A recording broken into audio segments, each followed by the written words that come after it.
Konnichiwa, my name is Oliver, but I go by Isolated. Since 5 years ago, I've been a player of League of Legends who actually really enjoys the game and its lore.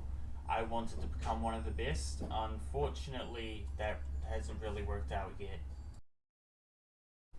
But then, Viego, the Ruined King, a very anticipated champion, was added to the game.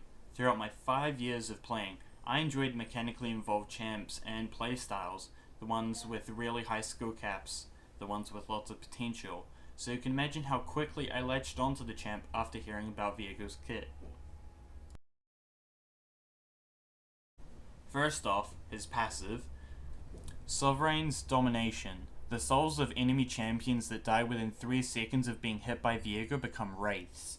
Viego can attack the wraiths to possess them, restoring 3.1% of the enemy's max health, scaling with all these stats, the AD, AP, and attack speed, and gaining access to their non-ultimate abilities, attacks, and items for 10 seconds. During this time, he replaces their ultimate with a free cast of his own and gains 10% move speed towards enemy champs. At the time, I had been a top lane main, and I was bummed out when I found out that he was a jungle champion. But I wouldn't let that stop me. I started doing research and experimenting with the lane, writing down and recording plenty of information on the matchups when playing them. That didn't work out too well because I was playing them in norms, so you can imagine the information wasn't as always accurate as to what was best in practice. But I wouldn't let that stop me. I tried another way. I tried making up my own playstyle for the lane. I tried a certain keystone. That keystone that I decided to use was Aftershock. And for obvious reasons. After immobilizing an enemy champion, increase your armor and magic resist by 35 plus 80% of your bonus resists for 2.5 seconds and explode, dealing magic damage to nearby enemies. The damage scaling with your bonus health. This worked because Viego had his own CC. Sure, it was his W and it was only single target, but it wasn't his only CC. Keep that in mind. His ult still counts as CC if he uses it properly. This worked good, and there's other reasons it worked well as well. There were other runes in there that made this even better, such as Conditioning. After 12 minutes, gain 9 armor and 9 magic resist, and increase your armor and magic resist by 4%, meaning you could get plenty of benefits out of having these two together just on their own.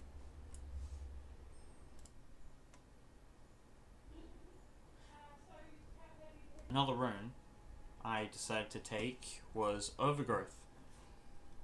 Absorb life essence from monsters or enemy minions that die near you, permanently gaining 3 maximum health for every 8 that had died. When you've absorbed 120 monsters or enemy minions, gain an additional 3.5 maximum health. So it scales really well, and then all that maximum health ends up increasing the damage that you deal with Aftershock, so it all works in nicely. When I tried out my first game with this, I started noticing something weird. When I was trading with it, every time Aftershock had hit a champion, it would apply Viego's second Q passive mark. Viego's Q, Blade of the Ruined King, passive. Viego's attacks deal an additional 2% current health physical damage. His first attack against an enemy champion he has recently damaged with an ability hits a second time, dealing 12 physical damage and restoring 135% of the damage dealt as health.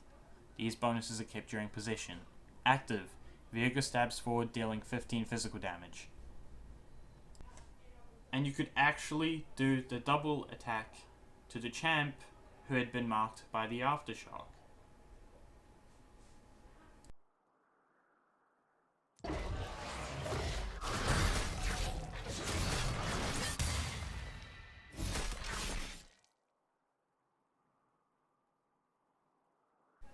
And because it had an interaction, I thought it could work out. So I started working on the items. I thought of armor and magic resist items, and then remembered at the time, pretty much every AD top laner was rushing Hullbreaker first. And that worked well with conditioning and aftershock, as well as demolish. So I added that. Then I also added in Blade of the Ruin King for obvious reasons. Then I added Death Stance so I could have a bit more damage and some damage reduction, but also because it works really well with his playstyle. And finally, Mythics. Sunfire Cape for extended fights and extra damage, and Frostfire for squishy targets you don't want escaping from you. I tried it out in a practice tool, and the stats seemed pretty good. The damage from trades also seemed good. So I built onto it more. Now my tank item set looks like this. The reason you can see some bruiser items in there is because Viego wasn't actually designed to be a tank champion, so he can't really make full use of them. But he can make full use of the bruiser items, so they're in there. Alright, as far as starting items go for top lane tank Viego, you're going to want to buy a longsword and 3 potions or the refillables if you're versing a mage or assassin for whatever. And if you're versing a poke matchup, like a Quinn or a Teemo, you're going to want to take Doran's shield and a potion. And if you're versing a fighter or a tank, or even a stat checker, take Doran's blade and the potion. I prefer on the first back to grab a cull so I can get the extra gold out of it and I can start getting leads and stuff, getting stronger, getting my items a bit quicker. As for rushing items, if you're versing a fighter and you just need to deal lots of damage and you need to have the consistent damage within trading, or you need to burst damage, then take Blade of the Ruin King. You'd usually take this if you're versing an Aurelia or a Riven, Camille, Fiora. And if you're versing a tank like Ornn, maybe Garen or Urgot, take Hullbreaker, so you have that extra survivability. And then from there, if you're versing a tank, you could either go straight into Blade of the Ruin King or go to your Mythic, and then same with the fighter path, you could go from Blade of the Ruin King to Hullbreaker and then to the Mythic, and then just get boots whenever you feel like you need to get them.